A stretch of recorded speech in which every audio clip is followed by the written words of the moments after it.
नमस्कार साथियों, स्वागत है आपका अपने चैनल एजू कोटली पर। मैं हूं आपका अपना दोस्त समर तनेजा। आज हम शुरू करने जा रहे हैं भारतीय संविधान का निर्माण किस प्रकार हुआ। पॉलिटी का बहुत ही महत्वपूर्ण हमारा टॉपिक है, उसके बारे में चर्चा करेंगे।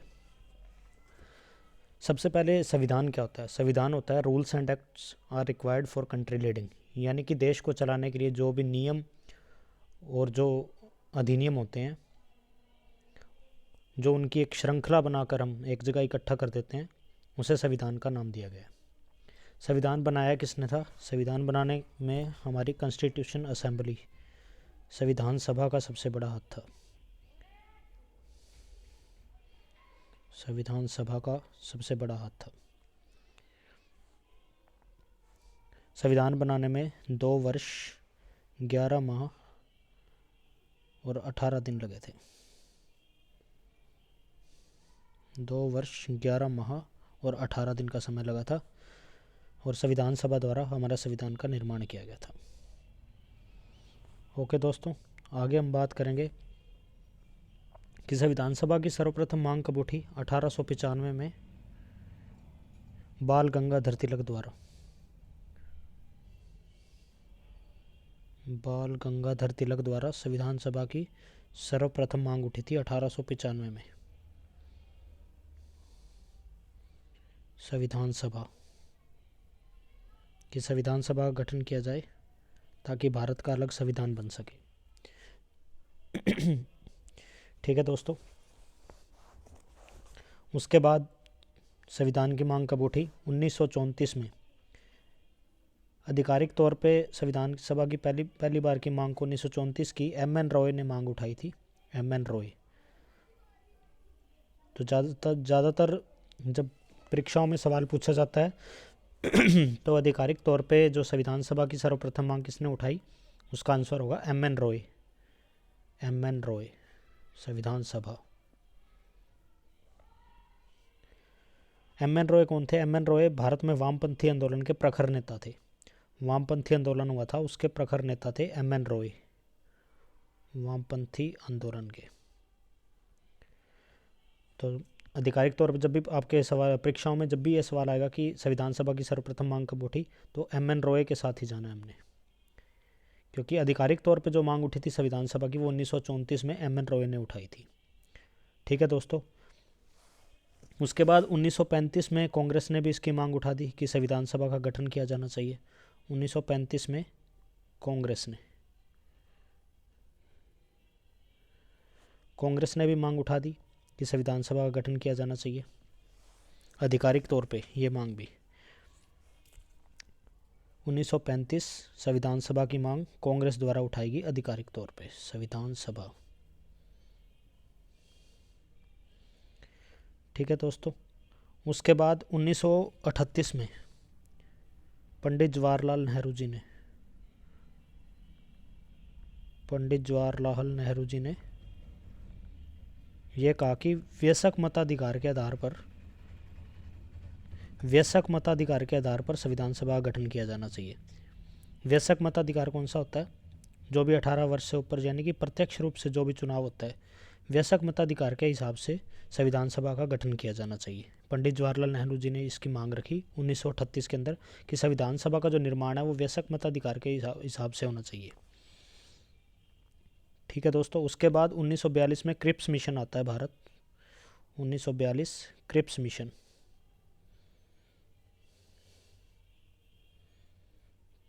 मिशन भारत आता है 11 मार्च 1942 को। 11 मार्च 1942 को क्रिप्स मिशन आता है। सर स्टेफर्ड क्रिप्स इसकी अध्यक्षता करते हैं। सर स्टेफर्ड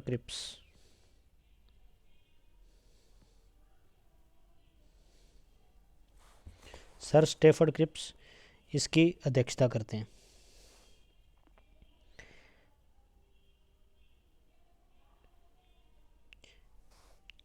ये जो मिशन था क्रिप्स मिशन, इसको मुस्लिम लीग ने अस्वीकार कर दिया। क्रिप्स मिशन का बेसिकली क्या उद्देश्य था? क्रिप्स मिशन का बेसिकली उद्देश्य था कि संविधान के निर्माण के लिए ब्रिटिश सरकार के एक प्रारूप प्रस्ताव के साथ, संविधान का निर्माण करने के लिए एक प्रारूप लेके आए थे। ये संविधान निर्माण के लिए एक प्रारूप लेके भारत आए थे क्रिप्स मिशन, लेकिन मुस्लिम लीग ने इसे अस्वीकार कर दिया।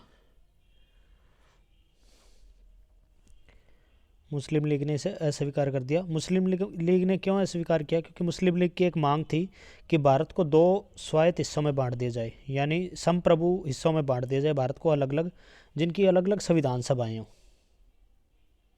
ठीक है, इसलिए क्रिप्स मिशन को मुस्लिम लीग ने ये कहकर अस्वीकार कर दिया। उसके बाद 1945 में ब्रिटेन में इलेक्शन होते हैं। 1945 ब्रिटेन में इलेक्शन, ब्रिटेन में चुनाव हो गया। ब्रिटेन में जब चुनाव हुआ तो क्लाइमेट एटली वहाँ के प्रधानमंत्री बने।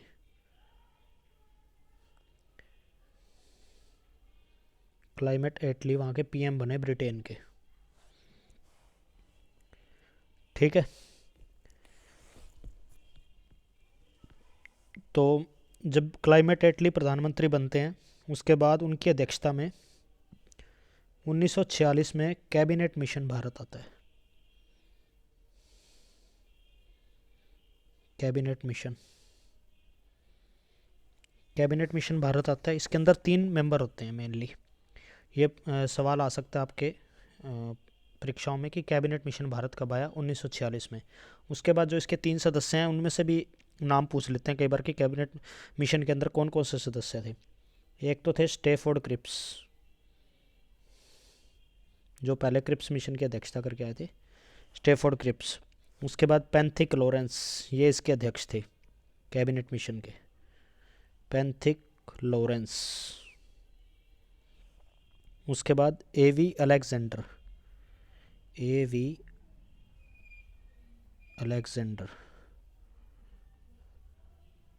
ये 3 सदस्य थे मेनली क्रिप्स मिशन के अंदर।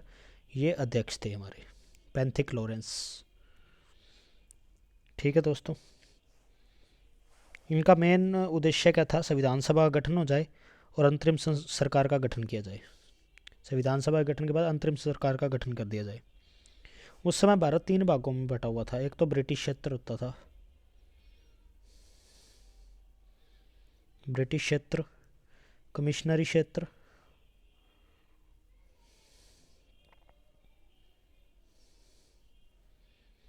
और देसी रियासतें।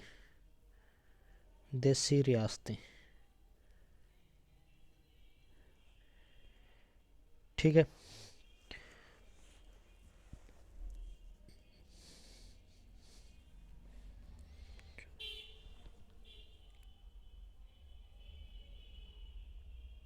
कैबिनेट मिशन की जो सुझाए गए प्रस्तावों के तहत ना नवंबर 1946 में संविधान सभा का गठन हुआ।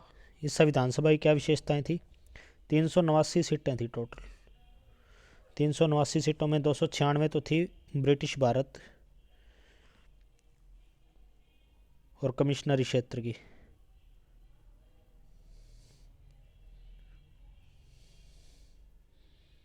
प्लस कमिश्नरी क्षेत्र।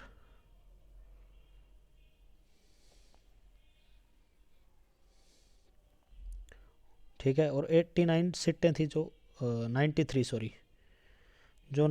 सीटें थी,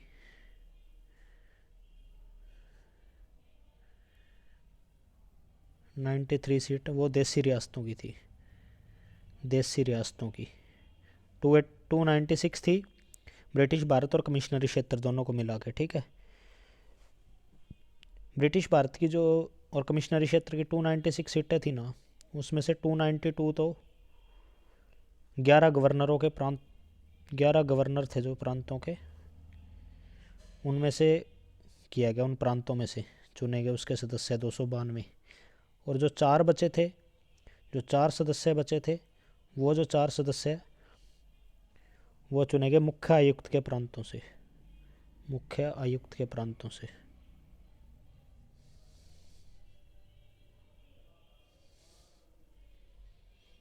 ठीक है,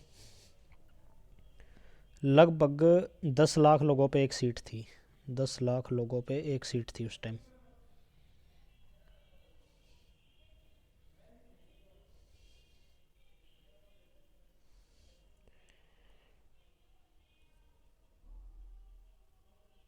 इसमें सभी जातियों के लोग थे, मुस्लिम, सिख व सामान्य। ठीक है। जो देसी रियासतों के प्रतिनिधि थे उनका चयन रियासतों के प्रमुखों ने किया था, जो भी रियासत के हेड होते थे उन्होंने किया था। ठीक है दोस्तों, उसके बाद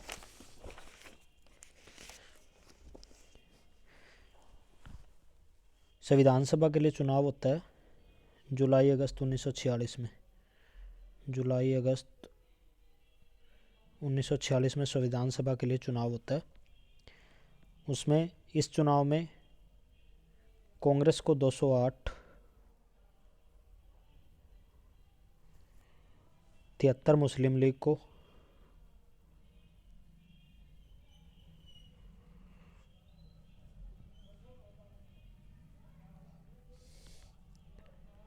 और 15 सीटें स्वतंत्र मिली थी, यानी इंडिपेंडेंट होते हैं जो।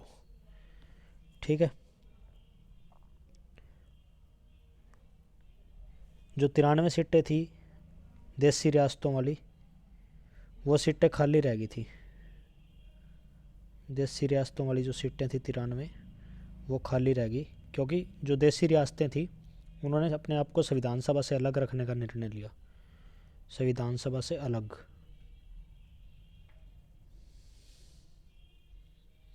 रखने का निर्णय लिया, तो ये सीटें क्या रहेगी, खाली रहेगी। ठीक है दोस्तों।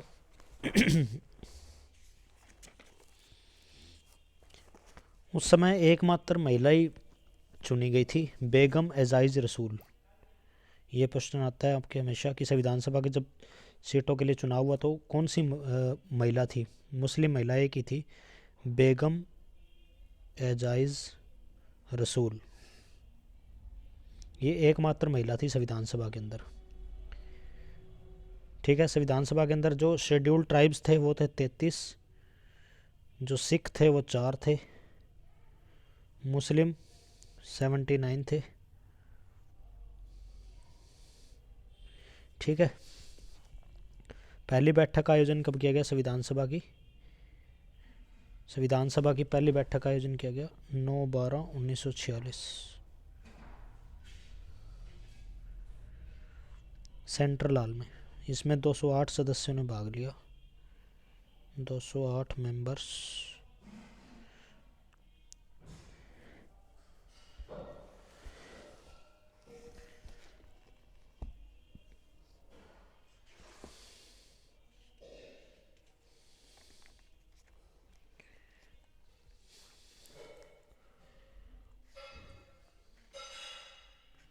मुस्लिम लीग ने इस बैठक का विरोध किया था। मुस्लिम लीग ने विरोध कर दिया पहली संविधान सभा की बैठक का। मुस्लिम लीग विरोध। ठीक है। जब पहली बैठक हुई तो इसमें 208 से 211 सदस्य पहुंचे, 208 से 211 के बीच में। पहला अस्थायी अध्यक्ष चुना गया इस बैठक में सच्चिदानंद सिन्हा जी को। सच्चिदानंद सिन्हा। जो BN राव थे वो कौन थे? संवैधानिक सलाहकार थे इस संविधान सभा के, BN राव। सच्चिदानंद सिन्हा अस्थायी अध्यक्ष पहले संविधान सभा के, अस्थायी अध्यक्ष। BN राव संवैधानिक सलाहकार।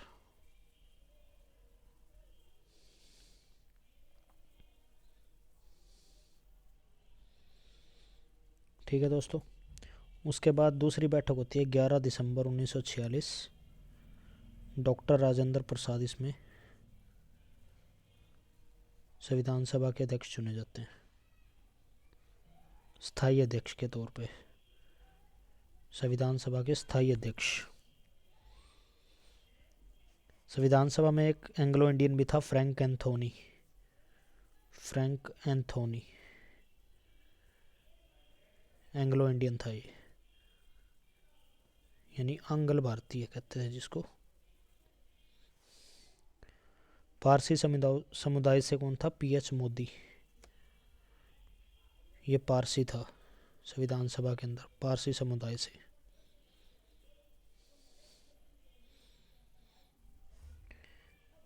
ठीक है। आगे 13 दिसंबर 1946 को प्रस्तावना पेश की गई थी। यह सवाल आता है आपकी प्रतियोगी परीक्षाओं में कि भारत के संविधान की प्रस्तावना सर्वप्रथम कब पेश की गई। प्रस्तावना पेश जे.एल. नेहरू ने, पंडित जवाहरलाल नेहरू द्वारा प्रस्तावना पेश की गई थी संविधान की, भारतीय संविधान की पहली बार।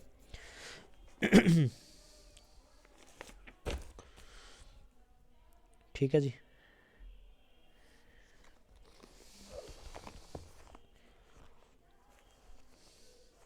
तो हमारी संविधान सभा ने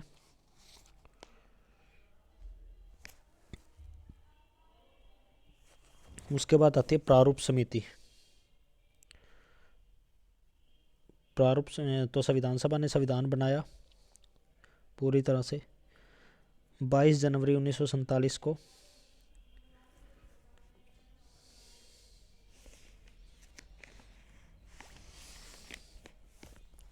बाईस जनवरी 1946 को सर्वसम्मति से संविधान को स्वीकार कर लिया गया।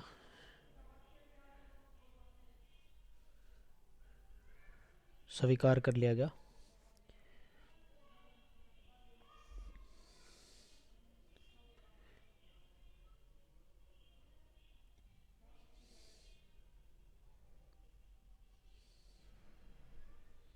सॉरी, ये 22 जनवरी 1947 आएगा। यहाँ प्रस्तावना को स्वीकार किया गया था। जो प्रस्तावना में चेंज करने थे वो चेंज करके संविधान सभा ने 22 जनवरी 1947 को प्रस्तावना को स्वीकार कर लिया गया। और बी.एन. राव को, जो संवैधानिक सलाहकार थे, उनको प्रस्तावना सौंप दी गई थी। प्रस्तावना बी.एन. राव को सौंप दी गई थी 22 जनवरी 1947 के बाद।